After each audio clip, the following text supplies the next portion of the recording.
numele Tatălui și al Fiului și al Sfântului Duh, preacucernici părinți, iubiți credincioși, iată că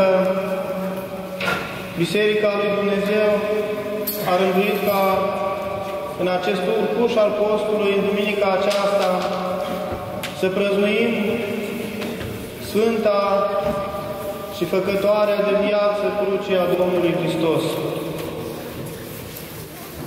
În prima duminică a postului am sărbătorit biruința Ortodoxiei, a Sfintelor Icoane, a cinstirii Sfinților, Sfintelor Moaște și a Sfintei Cruci.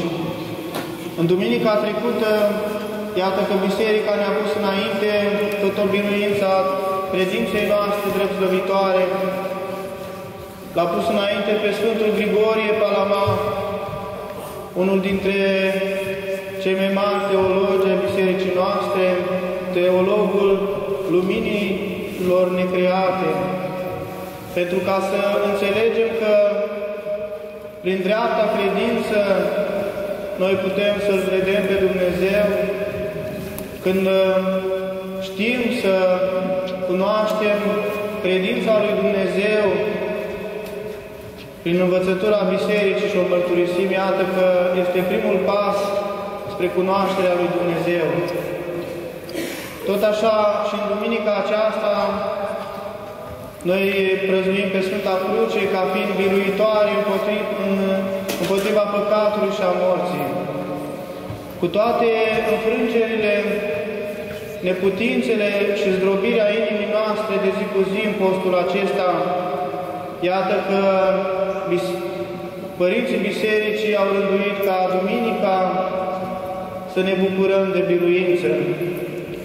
Știm cu fiecare din lăuntrul nostru că atunci când vrem și noi să biruim, iată că suntem biruiți. Întru cele rușinoase și necurate ale sufletului nostru, iată că Domnul se poboară ca să ne înalțe.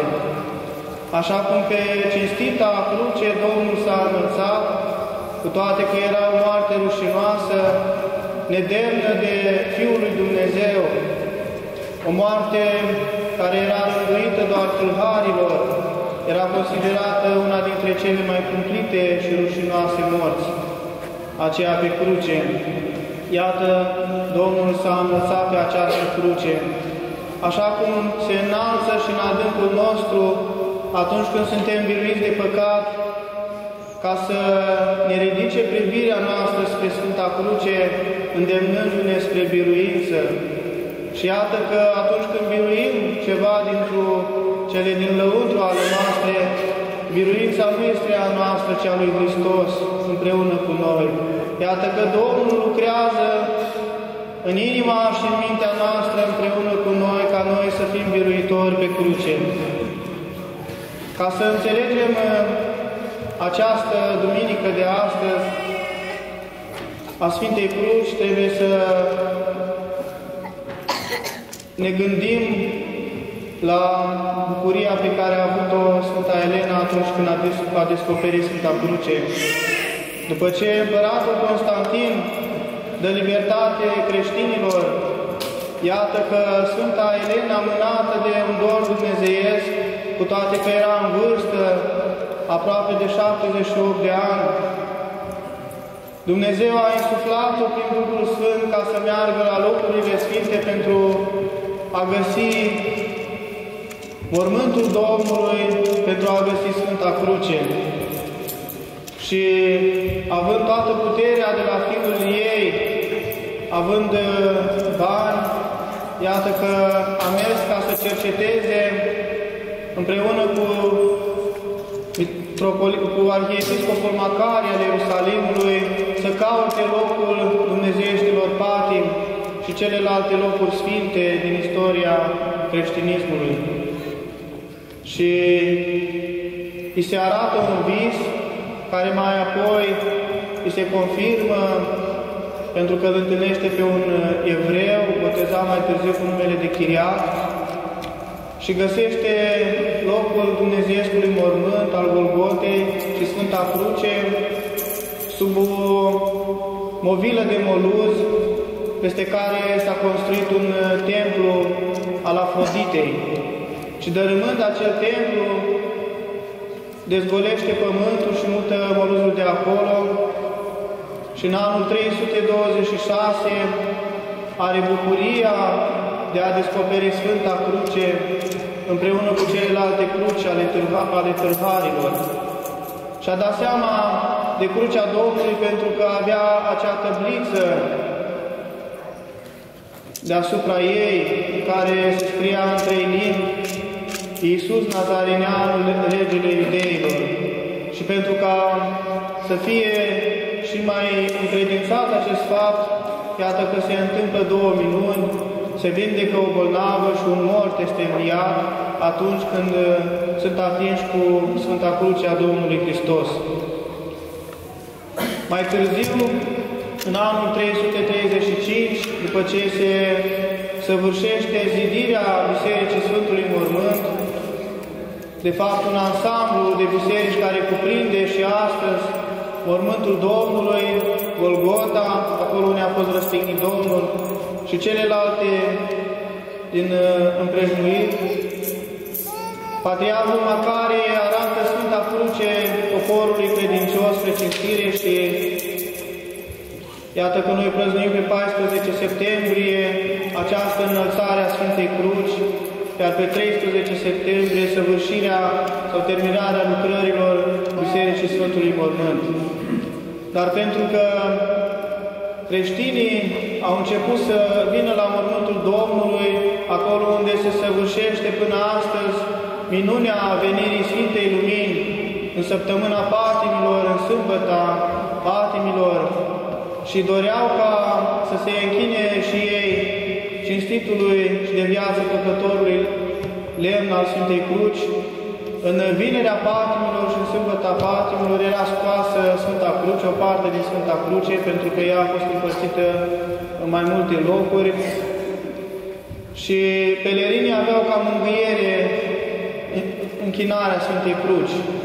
Mai apoi, după ce perși în anul 621 au răpit această comoară, relicvă sfântă a creștinătății, și mai apoi a fost adusă, împăratul Iraclie ia Sfânta Cruce și o duce la Constantinopol, unde este în continuare cinstită, și iar în secolul al VIII-lea biserica așează în Duminica Apostolului, Duminica Sfintei Cruci, pentru că era scoasă la închinare o parte din lemnul Sfintei Cruci. Iată istoria lemnului Sfintei Cruci. Sfânta Cruce, iubiți credincioși, era cinstită de creștini încă din primele secole, cu toate că lumea protestantă tăgăduiește acest lucru, sunt dovezi arheologice descoperite care confirmă faptul că creștinii foloseau acest simbol sfânt, îl însemnau pe casele lor, îl purtau la gâtul lor spre ocrotire. Și în scrierile din primele secole, din secolul I și II, se vorbește despre faptul că martirii, atunci când erau martirizați, primeau întărire atunci când se însemnau cu semnul Sfintei Cruci. Cei botezați, pentru că era perioada de catehumenat, erau însemnați cu semnul Crucii, iar mai apoi creștinii se însemnau cu un deget, cum erau însemnați la botez pe frunte, la inimă, pe palme. Iar mai apoi, în disputele monoteiste și monoteiste, pentru ca să se mărturisească credința și prin gesturile acestea sfinte și pioase, creștinii au început să se însemneze cu 2 degete ca să mărturisească cele 2 fire ale Mântuitorului.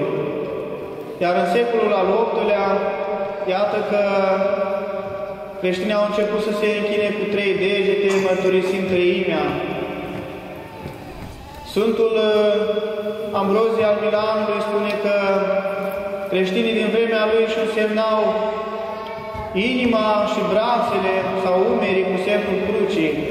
Până astăzi, în liturghia romană, în liturghia catolică, înainte de citirea Evangheliei, credincioșii își însemnează fruntea cu un deget și inima, gesturi pe care le făceau primii creștini.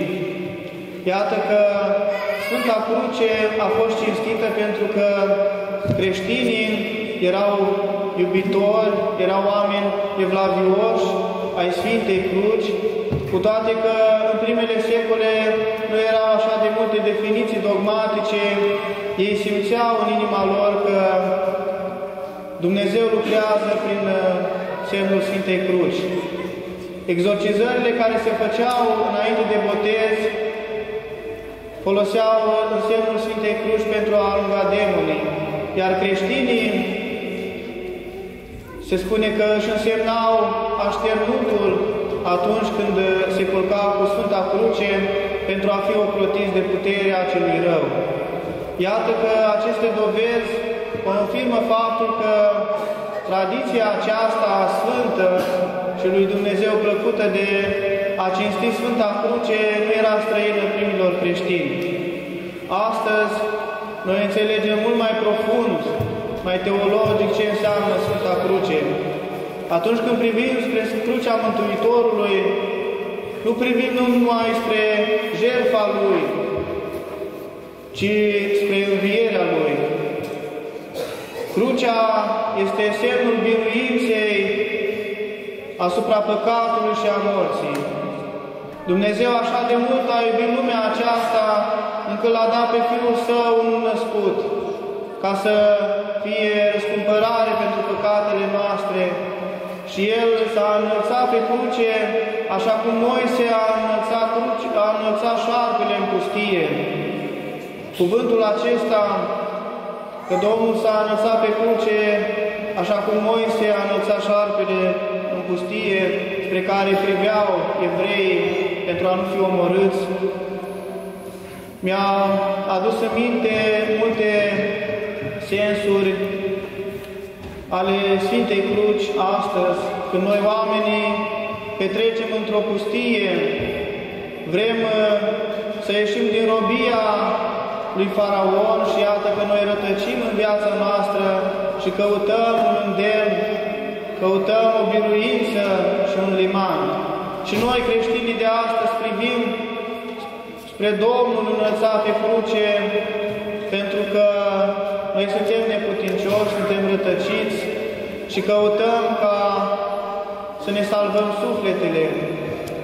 Spune Evanghelia de astăzi că cel care își caută să își salveze sufletul său în mod egoist, fără Domnul, fără poruncile lui Dumnezeu, își va pierde sufletul. Și cel care își va pierde viața, își va pierde cariera, își va pierde cinstea, mărturisim pe Domnul în lumea aceasta, își va câștiga sufletul său. Pentru că crucea până astăzi este nebunie celor necredincioși și puterea lui Dumnezeu pentru cei credincioși. Gândiți-vă câtă împotrivire avem în lumea noastră din lăuntru, în sufletul nostru, atunci când trebuie să mărturisim crucea lui Hristos în viața noastră. Gândiți-vă cât de greu este să răstignim egoismul nostru în fața poruncilor lui Dumnezeu, care îmbrățișează pe toată lumea. De fapt, rănile din palmele Mântuitorului sunt semnele dragostei Lui pentru noi. Spun părinții bisericii că păcatele noastre sunt piroanele care îl ațintesc încă pe cruce pe Domnul. Cu toate acestea, Domnul, prin cruce, ne-a arătat semnul suprem al dragostei. Ce este mai înalt și mai sublim să îți răstignești dragostea ta înaintea oamenilor, fără să aștepți ca cineva să-ți o întoarcă. Lucrul acesta l-a făcut Hristos Domnul pe cruce.